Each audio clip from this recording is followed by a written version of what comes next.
Bonjour et bienvenue dans le podcast Santé et Sécurité. J'ai découvert il y a quelques semaines avec le podcast Santé et Sécurité, en préparant nos premiers épisodes, un outil qu'on a trouvé vraiment formidable et qui nous a littéralement convaincus. Convaincus qu'il est totalement complémentaire et indispensable aux solutions existantes. On ne s'est pas vraiment trompé puisqu'en préparant cet épisode, nous apprenons que cet outil vient de remporter le prix du président de la République au concours Lépine.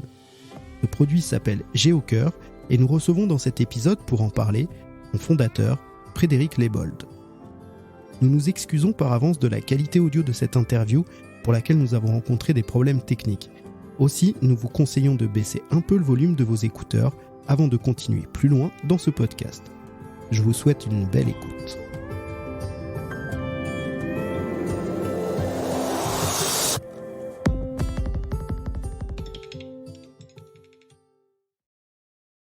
Bonjour Frédéric, merci d'être venu au micro du podcast Santé et Sécurité pour nous parler de votre formidable outil primé au concours Lépine et qui va sans doute sauver des vies, on en est convaincu ici.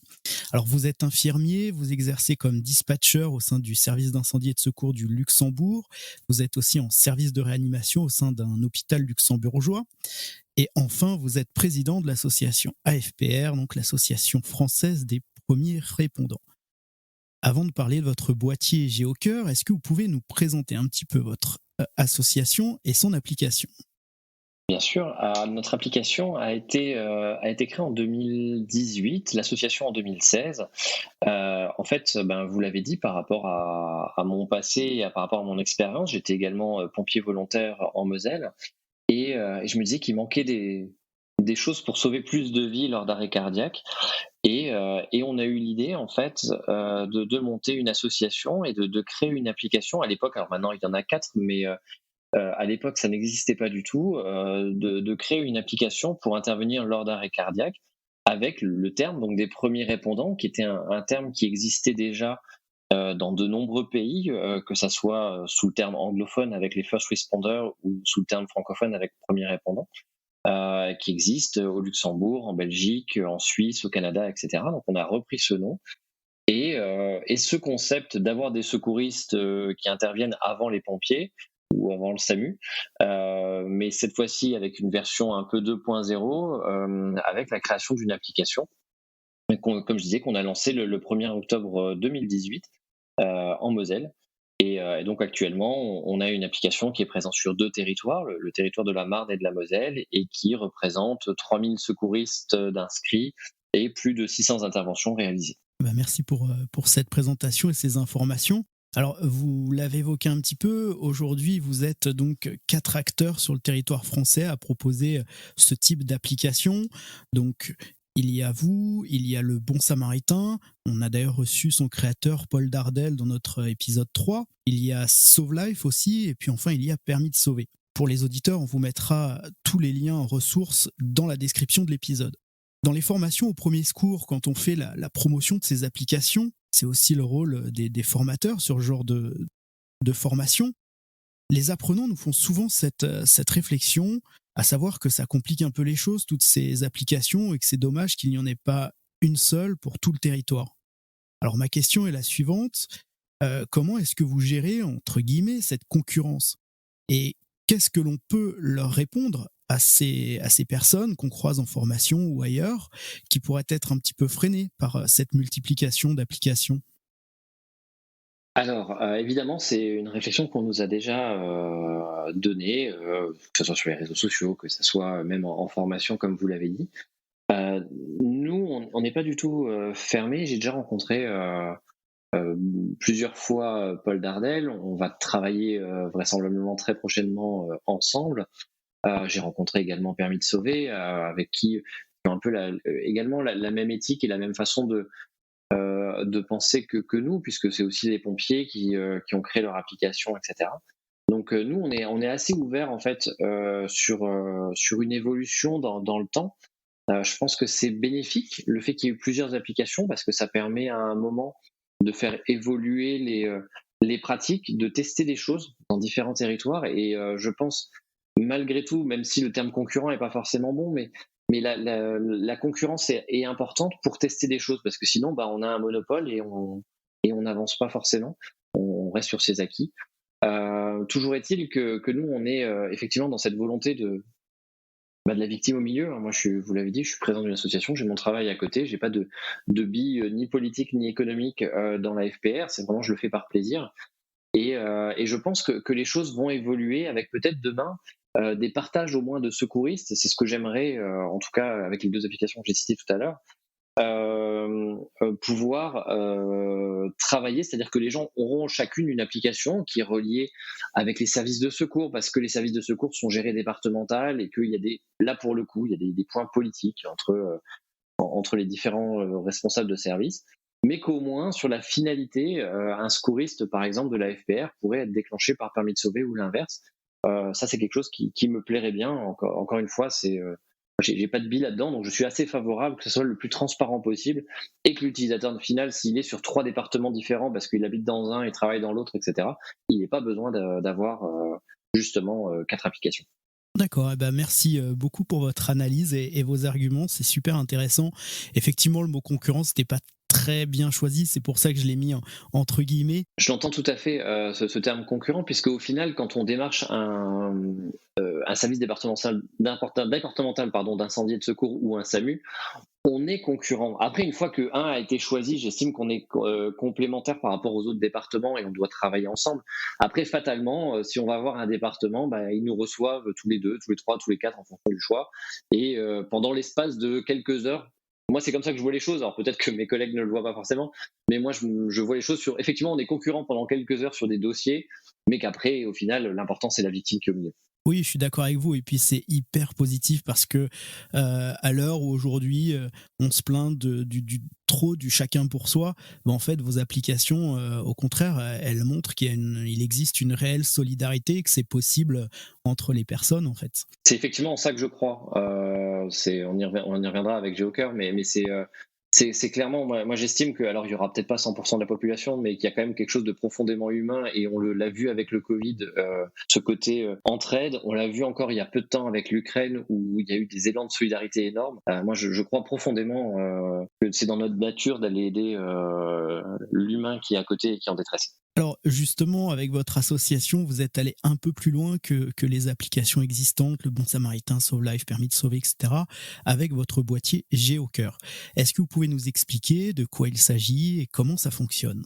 Alors en fait, Geoker, c'est un panneau connecté qui s'installe au-dessus des défibrillateurs, qui est complémentaire des défibrillateurs, et un peu sur le même principe, la même technologie. Quand un service de secours est informé qu'il y a un arrêt cardiaque à un endroit, il va envoyer une alerte sur notre serveur qui va déclencher les panneaux les plus proches. Ces panneaux vont se mettre en route de 2 façons, à la fois avec un gyrophare qui va commencer à faire un signal lumineux, et un haut-parleur qui va dire arrêt cardiaque à proximité, on a besoin du défibrillateur, flasher le QR code pour connaître l'adresse du lieu de l'arrêt cardiaque. L'idée en fait, c'est d'ameuter un maximum de personnes, et en fait sur ce boîtier, il y a un QR code, et donc il suffit à n'importe qui d'arriver, de flasher le QR code, un petit peu comme on flash un menu de restaurant maintenant, pour arriver sur une page web qui va donner la distance à pied et en voiture du lieu de l'arrêt cardiaque. Et du coup, si on est disponible, on n'a plus qu'à accepter l'intervention et emmener le défibrillateur.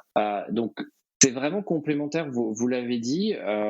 L'idée, c'est, donc nous, on avait notre application et on s'est dit, en fait, il y a très peu de défibrillateurs qui sont emmenés sur le lieu de l'arrêt cardiaque, même si notre application le permet, puisque notre application permet, à partir du premier répondant, de dire il y a un défibrillateur à proximité, si vous voulez, vous pouvez aller le chercher. Sauf que les gens ne vont pas forcément, et même s'ils font un détour, des fois le détour de 4-5 minutes, le temps de trouver, le temps de se garer, le temps de courir, etc., on arrive vite dans des distances où les secours après arrivent finalement, parce qu'ils mettent 13 minutes à intervenir. Et donc là, c'est profiter vraiment des gens à proximité immédiate qui n'ont pas forcément d'application, qui ne connaissent pas forcément la FPR, mais qui seraient alertés comme ça et n'auraient plus que quelques minutes pour amener un défibrillateur et potentiellement sauver une vie. Vous l'avez déjà un petit peu évoqué, mais est-ce que vous pourriez nous raconter un petit peu l'histoire de votre projet, comment il est né, et puis les étapes par lesquelles vous êtes passé, parce que mettre en place une application comme la vôtre, la FPR, c'est une chose, mais là on passe dans un produit qui demande de l'industrialisation, et donc j'imagine que pour une association, ça doit pas être simple de mettre ça en œuvre. Alors effectivement, c'était à la fois simple sur certains points et difficile sur d'autres. La 1 chose, en fait, comment c'est venu l'idée? En fait, j'étais dans les locaux d'une radio près de chez nous et ils avaient un défibrillateur dans leur salle de rédaction et puis j'attendais et puis je me dis: «Ah, c'est bien, ils ont un défibrillateur, mais ils sont 10. Finalement, les risques d'arrêt cardiaque sont quand même limités». Je dis: «Il faudrait que je trouve un moyen de les prévenir, quand il y a un arrêt cardiaque à proximité pour qu'ils puissent au moins descendre le défibrillateur si un premier répondant vient le chercher». C'est un peu comme ça l'idée de départ et puis de fil en aiguille, je me suis dit, bah, en fait, non, ça serait quand même vachement bien que le journaliste, il prenne le défibrillateur et il l'emmène directement sur le lieu de l'arrêt cardiaque. Et donc, ce qui est passé au départ d'une idée d'un gyrophare connecté a évolué au fur et à mesure des idées vers un panneau connecté qui permet d'intégrer notamment toute la partie technique. Je disais que c'était simple et que c'était compliqué à la fois. Pourquoi? Parce que ça vient en complément de ce qu'on a déjà fait avec la FPR, donc ce qui me permettait d'avoir un carnet d'adresses et des soutiens politiques, des soutiens médicaux déjà bien implantés et qui pouvaient nous aider, qui ont beaucoup apprécié le projet, l'idée. Et on a eu des contacts avec des industriels qui nous ont permis de monter les prototypes, le premier prototype. Et surtout, on a eu un énorme soutien financier. Il y a c'est le régime local de l'assurance maladie Alsace-Moselle qui nous a soutenus financièrement, qui nous a permis non seulement de développer, de créer 50 boîtiers connectés qu'on peut offrir aux mairies dans le cadre de l'expérimentation, et également un temps plein sur le projet. Donc ça a été vraiment un booster énorme. Donc voilà, je ne remercierai, je pense, jamais assez le régime local de nous avoir cru au projet et nous a permis d'aller beaucoup plus vite parce que clairement, sans le régime local, on n'était pas au concours Lépine cette année. Alors, contrairement à votre application, à FPR, ou encore une fois, le Bon Samaritain, etc., GeoCœur, ça ne nécessite aucune installation d'application et surtout aucune inscription dans une base de données. Mais alors du coup, comment est-ce que vous faites ou comment vous allez faire lorsque vous l'aurez davantage déployé, votre solution, pour solliciter la solidarité des personnes qui seraient à proximité d'un boîtier en alarme et solliciter, oui, leur engagement en fait? C'est vraiment en fait l'effet gyrophare et l'effet haut-parleur. Ça a un effet clair, on l'a vu. Alors on l'a même vu des fois avec des bugs de nos premiers panneaux au test qui sont déclenchés de manière intempestive. Et en fait, les gens spontanément, ils veulent aider. On en parlait juste avant sur le fait que je pense que l'humain, en tout cas une grande partie une majorité des êtres humains, ont cette volonté-là. Et donc ils veulent aider et ils veulent amener le défibrillateur, etc. Donc c'est vraiment cet effet-là sur lequel on mise, sur la simplicité aussi, puisqu'encore une fois, il ne faut pas une application, c'est vraiment juste vous flashez le QR code comme si vous flashiez une carte de restaurant. Et ça joue énormément sur le fait d'avoir un maximum de personnes potentiellement qui s'engagent pour sauver une vie. Alors parlons un peu technique maintenant. Comment votre boîtier est-il déclenché par les services de secours techniquement? Alors en fait, techniquement, on peut travailler de plusieurs façons de faire en fonction de chaque service départemental d'incendie et de secours ou chaque SAMU a son logiciel. Enfin, pas chaque parce qu'il n'y en a pas 90, il y en a 4 ou 5 pour le SDIS et 2-3 pour le SAMU qui sont importants. Donc soit on va travailler directement en termes, c'est un API en fait, un pont entre notre serveur et le leur qui nous donne l'adresse. Soit on peut travailler même de manière très légère avec un système de SMS où il nous envoie simplement avec un SMS l'adresse et nous on s'occupe de reste, on transforme le SMS en coordonnées GPS. Donc on est assez facile d'interfaçage, à savoir qu'on va travailler vraisemblablement avec Staying Alive, ce qui nous permettra de pouvoir être déclenchés sur leurs arrêts cardiaques très facilement, sans même avoir à s'interfacer avec le SDIS, puisque eux sont déjà interfacés avec 70 SDIS. On travaille également avec un logiciel qui s'appelle Exos, qui est le logiciel du SAMU de Moselle, de Marne et d'une trentaine d'autres départements, qui a cru aussi en notre projet depuis le début et qui peut s'interfacer facilement et qui peut déclencher des géocœurs très très facilement. Ok, parce qu'effectivement, je me faisais cette réflexion, je pensais à l'opérateur 1815 qui utilise une application, voilà, la FPR, permis de sauver, So Life, etc., qui reçoit un appel pour un arrêt cardiaque, qui doit justement, en fait, c'est vraiment ça, c'est l'idée. On avait rencontré Permis de sauver aussi dans le même optique, Staying Alive et Permis de sauver, pour éviter d'avoir aux opérateurs de retravailler avec une autre plateforme, avec un autre système. C'est pour ça qu'on a essayé de faciliter les choses et Après, si ça ne marche pas, ce sera une autre chose. On pourra travailler en direct avec les services départementaux d'incendie de secours. Mais c'était une façon beaucoup plus facile pour tout le monde de travailler dans cette vision. Et alors le boîtier, il sonne pendant combien de temps là? Il est déclenché pour un arrêt cardiaque. Est-ce que c'est le service de secours qui l'a déclenché qui va décider du moment où il va arrêter sa mise en alarme, ou est-ce qu'il y a une temporisation dessus? Enfin, comment ça se passe? Alors, il y a une tempo dessus qui peut être variable. C'est-à-dire que là, actuellement, elle est de 5 minutes. Au bout de 5 minutes, le système arrête automatiquement. Après, on en parlait avec des développeurs. C'est pas quelque chose qui est forcément fixe, dans le sens où cette temporalité peut être adaptée. Je pense notamment, on est en train de voir avec la brigade des sapeurs-pompiers de Paris, qui est très intéressée par notre projet. Et je me suis dit, je fais 5 minutes dans Paris. En fait, c'est déjà très long. 1 minute, c'est peut-être déjà largement suffisant si vous avez touché personne en 1 minute, ou 2 minutes. Mais voilà, ça va être à la fois sur la durée de déclenchement et à la fois sur la distance aussi à laquelle on déclenche, puisque finalement, si on reprend l'exemple de Paris, on va pas déclencher un géocœur à 2 km du lieu de l'arrêt cardiaque, forcément. Par contre, dans un petit village comme celui dans lequel j'habite en Moselle, là, vous allez un intérêt, puisque d'un bout à l'autre du banc communal, vous avez 2 km, vous allez les faire en 3 minutes, et vous allez arriver largement avant les secours. Donc, c'est 2 points, en fait, qui seront tout à fait paramétrables en fonction du lieu où on se trouve. Merci pour votre réponse. Alors, lors de l'épisode que nous avons tourné avec Paul Dardel pour Le Bon Samaritain, nous avions évoqué ensemble le projet Nexis, donc ce projet de logiciel du ministère de l'Intérieur pour les centres 1812 qui va bientôt être déployé. Et eux nous ont expliqué que Le Bon Samaritain allait être intégré à Nexis pour faciliter son utilisation. Est-ce que c'est aussi envisagé pour GeoCœur ou en discussion? Après, c'est peut-être encore un peu tôt pour l'évoquer. Alors, évidemment, c'est évoqué et c'est en cours de réflexion.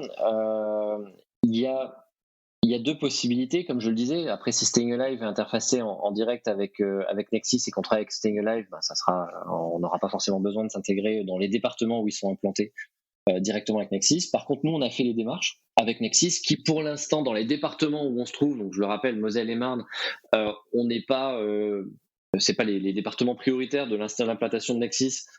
Même si la Marne va être prochainement, mais eux sont plus dans une optique déjà de dire nous, on a fait une première partie du travail, les canaux sont ouverts et on peut être interfacé facilement, que ce soit avec AFPR en soi, l'application pour les secouristes, ou GeoCœur.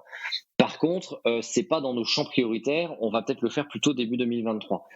Donc pour l'instant, on sait que ça sera fait, on sait que ça sera pas compliqué, qu'il n'y aura pas de frein pour que ça soit mis en place. C'est juste une histoire de temporalité par rapport à l'avancement de Nexis, qui est un projet dans ses tout débuts finalement, dans ses tout débuts de déploiement. Je vais revenir un petit peu sur le premier répondant. Je suis un passant, je passe dans la rue, j'entends un boîtier GeoCœur sonner, je me rapproche, je flash le QR code. Qu'est-ce qui se passe sur mon téléphone au niveau de ce QR code? Comment ça fonctionne du point de vue utilisateur, pas forcément secouriste d'ailleurs, parce qu'on n'a pas besoin d'être secouriste pour être acteur de GeoCœur, on va dire. Mais qu'est-ce qui se passe sur mon smartphone? Sur quoi je tombe? Quelles informations j'ai au niveau de ce QR code? Alors, quand on flash le QR code, donc soit on le flash quand on n'est pas du tout sur une période d'arrêt cardiaque, et dans ces cas-là, on tombe sur une page de présentation de l'AFPR. Si on flash le QR code au moment où il y a un arrêt cardiaque, en fait, c'est vraiment très facile d'utilisation, dans le sens où c'est, comme je disais, comme une carte de restaurant. Vous arrivez sur une page internet qui va vous dire il y a un arrêt cardiaque à telle distance, avec en fait la distance en minutes à pied et en voiture. Ce qui vous donne une idée, grâce à Google Traffic, de la distance globale. Là, vous pouvez vous dire, en fait, non, je suis trop loin, je n'y vais pas, ou alors, oui, c'est bon, je suis à 2 minutes en voiture, j'ai ma voiture, c'est bon, je fonce. Là-dessus, en fait, vous appuyez sur le bouton OK, j'y vais, j'apporte le défibrillateur, et de là, déjà, nous, ça nous donne l'information que quelqu'un a accepté le GeoCœur, enfin accepté le défibrillateur, et vous allez tomber sur une deuxième page qui va simplement vous donner l'adresse. Donc, soit vous connaissez l'adresse, et vous y allez, vous foncez, pas de problème, vous n'avez pas besoin de plus. Soit vous ne connaissez pas l'adresse et vous avez juste le bouton itinéraire, vous cliquez dessus et ça vous bascule vers Waze, Google Maps ou plein. C'est génial et c'est donc hyper facile à utiliser. Vraiment, le but, c'est que pour l'utilisateur, ça soit le plus facile possible. Les services de secours, ils ont une vision sur la personne qui utiliserait GeoCœur, qui aurait flashé, peut-être une information sur sa localisation, sur où il en est par rapport à l'apport de ce défibrillateur.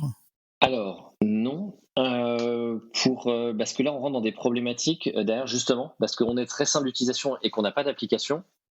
Du coup, ça fait qu'on n'a pas accès à la géolocalisation de l'utilisateur, on n'a pas accès à ces informations-là. Sinon, il faudrait rentrer dans des cases où vous allez demander l'autorisation au téléphone de vous suivre, vous allez demander. Enfin, il y a plein d'obligations qui protègent l'utilisateur de toutes les applications tierces qui pourraient nous nuire. Hein. C'est une sécurité aussi d'avoir ça. Mais et ce qui rendrait du coup très compliqué le moment d'acceptation. Du coup, il y aurait plein de messages qui apparaîtraient, qui stresseraient peut-être la personne qui emmènerait le défibrillateur, qui sera déjà stressée forcément. Donc nous, on a souhaité en fait déclencher. La personne prend le défibrillateur, elle y va. Et par contre, après, on n'a pas de vision sur elle. C'est un peu à la fois l'avantage et l'inconvénient. C'est-à-dire que l'avantage, c'est qu'on gagne en rapidité. L'inconvénient, c'est qu'on est un peu aveugle de ce qui peut se passer. Eh bien, Frédéric, merci pour toutes vos explications et puis surtout un grand merci pour cette géniale solution qui est GeoCœur et on l'espère que vous allez très vite pouvoir la déployer dans tous les services de secours et dans toutes les collectivités de France. J'imagine que le concours Lépine va beaucoup vous y aider. Voilà, mais encore bravo pour votre prix au concours d'ailleurs et pour cette application. Comment on peut vous suivre? Comment on peut suivre l'actualité? On va faire un peu de promo. Comment on peut suivre l'actualité de GeoCœur, de la FPR? Alors, merci déjà en tout cas pour vos félicitations. Et effectivement, nous, notre objectif, c'est de pouvoir déployer dans tous les SDIS de France et les SAMU de France. Pour nous suivre, en fait, plusieurs solutions. Vous pouvez déjà aller sur notre site internet www.geocœur.com. Vous pouvez nous suivre sur les réseaux sociaux. Donc là, c'est plutôt le côté AFPR. Donc c'est AFPR A2PLI, AFPR Appli, sur Twitter, Facebook, Instagram. Et notre site internet, c'est également afprappli.com. Super. On mettra tout ça dans la description de l'épisode. Encore merci Frédéric, et puis à très bientôt. Encore merci à Frédéric d'être venu nous présenter sa géniale invention. Et merci à vous aussi. Vous êtes de plus en plus nombreux à nous suivre. Nous avons déjà reçu quelques petits messages super encourageants. Un grand merci pour votre soutien. Si vous voulez nous soutenir davantage encore, mettez des étoiles sur Apple Podcast et sur Spotify. Abonnez-vous. Laissez des messages et n'hésitez pas à partager ce podcast sur les réseaux. Ce n'est pas grand-chose, mais ça permettra de solliciter les algorithmes qui nous permettront de continuer à nous développer et de vous proposer plus de contenu encore. On vous souhaite une belle journée, mais surtout, prenez soin de vous.